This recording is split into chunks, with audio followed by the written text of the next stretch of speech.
अवघ्या महाराष्ट्राचं लक्ष लागलेल्या मुंबई महानगरपालिकेच्या निवडणुकीला तसेच इतर महानगरपालिकेच्या निवडणुकांना आता अवघे 12 दिवसच उरले.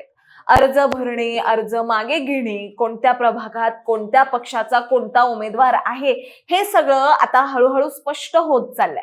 त्यात मुंबईच्या निवडणुकांकडे सर्वांचंच विशेष लक्ष लागलंय, कारण तब्बल 20 वर्षांनी एकत्र आलेले ठाकरे बंधू विरुद्ध शिंदे फडणवीस यांच्यात अत्यंत चुरशीची लढत या ठिकाणी होणार आहे. त्यामुळे अर्थातच मतदारांची उत्सुकता वाढणाऱ्या अशाच काहीशा या लढती असतील असं म्हटलं जात आहे. त्यातच आज मुंबई महानगरपालिकेच्या निवडणुकीत हाय व्होल्टेज लढती आता स्पष्ट झाल्यात.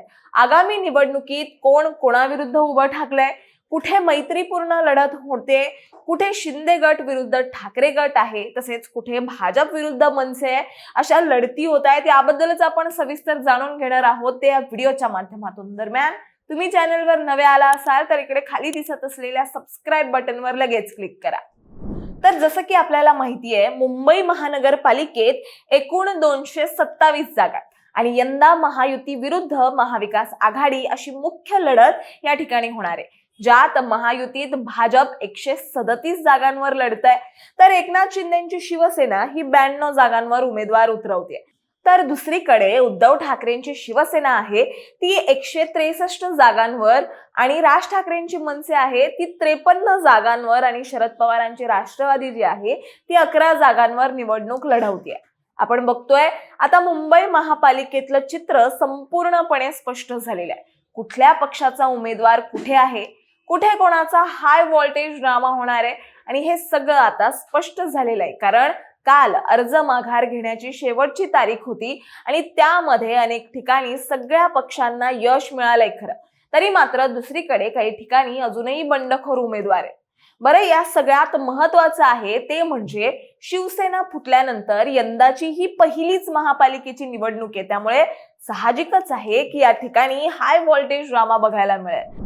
दरम्यान अनेक ठाकरेंचे जे नगरसेवक आहेत ते शिंदेच्या शिवसेनेत गेलेले आहेत आणि शिवसेनेचे काही नगरसेवक आहेत ते भाजपमध्ये आलेले आहेत, त्यामुळे ही लढत अतिशय रंजक असणार आहे.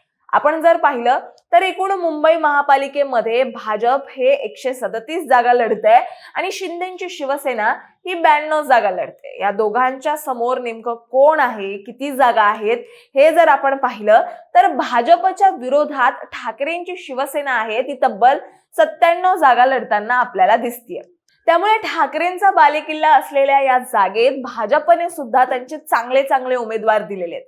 दुसरीकडे मनसेचे तब्बल 35 उमेदवार भाजपच्या विरोधामध्ये.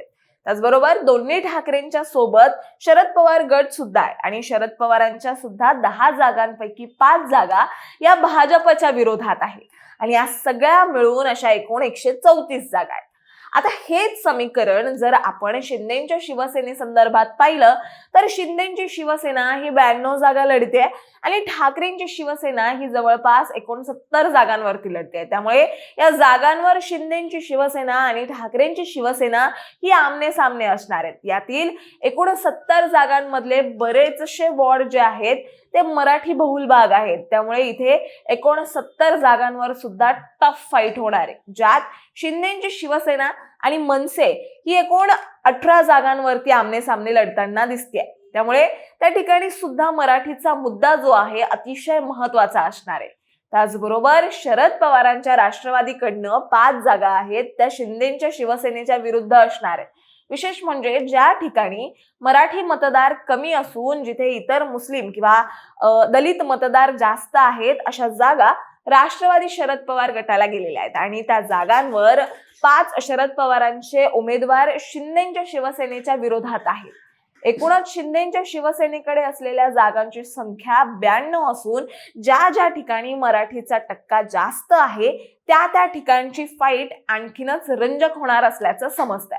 विशेष म्हणजे या जागांमध्ये शिंदे सेना आणि ठाकरेंची शिवसेना यांचा पक्ष आमने सामने येणार असल्यामुळे कुठेतरी मराठीचा मुद्दा या ठिकाणी मनसे आणि शिवसेनेकडनं लावून धरण्यात येईल असं दिसतंय.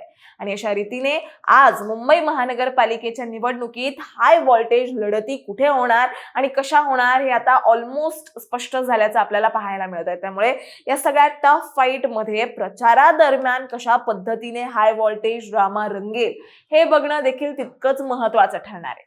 त्यामुळे अर्थातच महाराष्ट्राचं लक्ष या जागांकडे लागलंय. तुम्हाला याबद्दल काय वाटतं हे आम्हाला कॉमेंट्समध्ये नक्की सांगा आणि अशाच माहितीपूर्वक व्हिडिओ बघण्यासाठी लगेचच सबस्क्राईब करा प्राईम टाइम महाराष्ट्राला.